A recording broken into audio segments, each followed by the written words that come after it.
Published 2050 EDT, the 3rd of November 2017. Updated 1306 EDT, the 4th of November 2017. Big sister Samantha hasn't seen Meghan in nearly a decade. There are many reasons why Samantha Markle will never forget the day she found out her half-sister was dating Prince Harry. The news itself, a bombshell for any group of relatives, was all the more remarkable given the less than elevated circles in which the Markles, a working-class family from Los Angeles, moved. But it was how the news was delivered that speaks volumes about the different worlds these two women inhabit. For the announcement came not from Meghan herself, or even from another family member, but from a friend who had read it in a magazine. She said, "Are you sitting down? Did you know your sister is dating Prince Harry?" recalls Samantha, who shares a father with Meghan. "My friend obviously thought I'd be shocked, with good reason." For while Samantha today is eager to paint a picture of affection and pride in the little sister, 16 years her junior, who has captured Prince Harry's heart, in truth their relationship is far from close. Indeed, so fractured are the Markle family bonds, amid claims of racial slurs and financial tension, that the sisters haven't seen each other in almost 10 years. It is a situation that Samantha, 52, a writer and mental health counselor who lives in Florida, is trying desperately to address. For while Samantha today is eager to paint a picture of affection and pride in the little sister, 16 years her junior, who has captured Prince Harry's heart, in truth their relationship is far from close. She claims this is the little sister she helped to raise, the one who could always light up a room. By Samantha's own account, she helped Meghan learn to walk and talk and insists the little girl adored her. The pair were once so close that she would walk around the house with Meghan on her hip. "She used to call me Daffy Duck because I'd make Daffy Duck noises to get her to laugh," she says. "She called me that up until she was 12, then she would call me Babe. She'd ring me up and say, 'How's it going, Babe?' There have been no hi Babe phone calls from Meghan for some years now." Samantha last saw her sister in 2008, when Samantha graduated from university and Meghan, by then a successful actress, flew in to share her big day. Will the next shared celebration be Meghan's wedding day? Samantha, twice divorced herself. Meghan divorced producer and actor Trevor Engelson in 2013 and who has limited mobility after having multiple sclerosis diagnosed in 2008, doubts she will make the guest list. Left Meghan Markle as a baby with her half-sister Samantha, who was 16-17. Right shows Samantha's graduation in 2008. "I'm in a wheelchair. I don't know that it's that easy to travel. But if I were invited I would find a way, out of love and respect," she says. "I would never be disrespectful or make her feel that I wasn't sharing her joy. I would be honored to go, but that will come down to Meghan and her heart. It will be what it will be." But there is a substantial question mark over which members of the Markle clan, if any, might be welcome at any forthcoming royal wedding. To call Meghan's family background complex would be an understatement.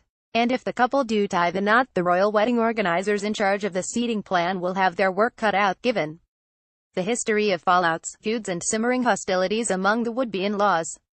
While Samantha insists there has been no falling out with Meghan, "I don't like the word estranged," she says sharply. "There are more than enough issues with other members of her family who are, she tells me, no strangers to court appearances, bankruptcy and years of racial bigotry." Are the Markles, I ask her, a dysfunctional family left to right? Meghan at 11 years old with her nephew Thomas Dooley, her father Thomas Markle Sr., her nephew Tyler Dooley and then sister-in-law Tracy Dooley, who was married to Meghan's older brother Thomas. "Don't think we are more dysfunctional than any other family," she says. "Every family has their issues and challenges, and you have to roll with them. With all due respect, the royals have had their own issues. They haven't had perfect lives themselves, but where to start with the potential royal in-laws?" Samantha, the product of the ill-fated marriage between Thomas Markle, a Hollywood lighting technician, and his first wife Roslyn, burst into public consciousness last month when it emerged that not only did Meghan Markle have a half-sister, but one who planned to write a book about her entitled The Diary of Princess Pushy's Sister. Samantha was immediately criticized for cashing in on her half-sister's fame. "Trying to deal with the backlash today," she says, "we have got it all wrong. That book title," she insists with breathtaking audacity, "is ironic. The title is a mockery of the media," she says. "It wasn't me who called Meg pushy, it was the tabloid newspapers. She is not pushy. The book isn't going to be negative. It's a warm, witty, honoring book. Unfortunately, the negative sing-song has gone round the world." Today, Samantha claims she defended Meghan from racist slurs within her own family. She says she wants the book to be about her and Meghan's childhoods, but also about the interracial evolution of the United States. There is little doubt Samantha is keen to promote the notion that she looks set to be the sister of the first biracial princess in royal history.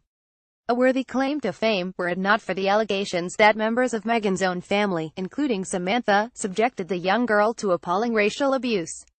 Today, Samantha claims she defended Meghan from racist slurs within her own family.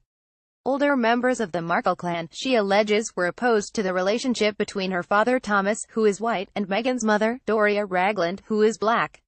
And when baby Meghan was born, they were distinctly unimpressed. There were a couple of family members from older generations who were not evolved and made pretty horrible comments when my sister was born, Samantha says. There was certainly the use of the N-word, which I hate. You are talking about people who were raised in an environment where this kind of bigotry was the norm. But the rest of our house was colorblind. Her childhood was magical. We made it fun for her. So far, so enlightened. But what to make of Samantha's mother Roslyn, who has made some explosive claims of her own?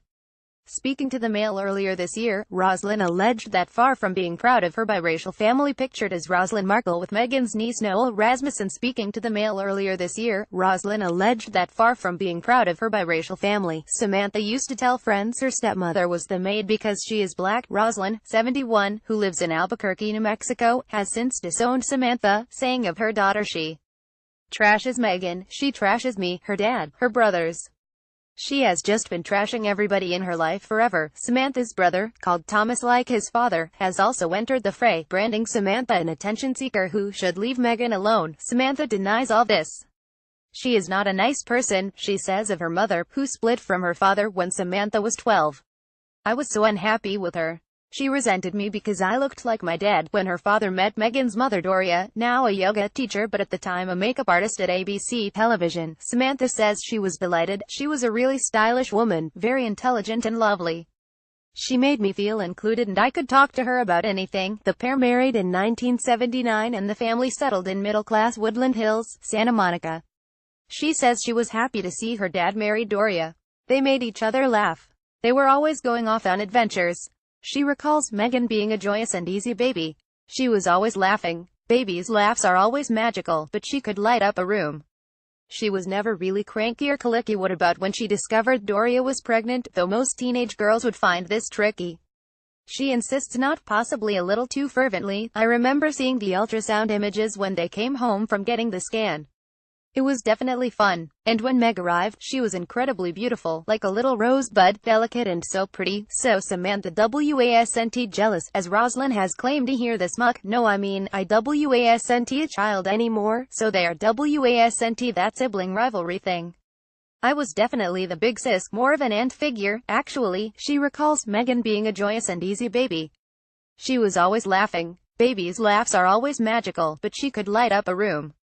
She was never really cranky or colicky. She was a determined and meticulous child, Samantha says, always anxious to surround herself with nice things. Even as a toddler, I wouldn't say pernickety, but she started to develop a taste for the finer things in life: nice shoes, music boxes, her dolls.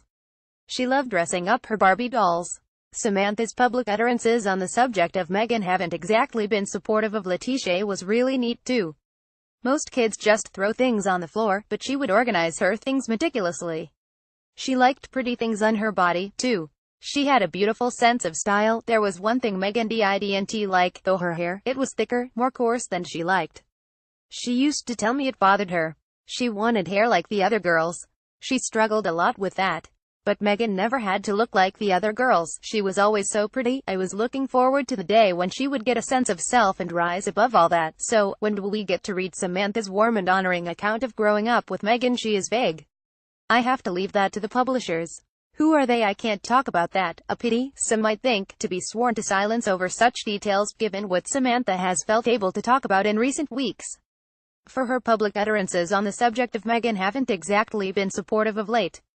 She has called her sister a social climber, questioned her charity work and her responsibilities to her family, and been less than respectful about her expected future brother-in-law, pointing out that Meghan, whose first husband had reddish hair, had a soft spot for gingers.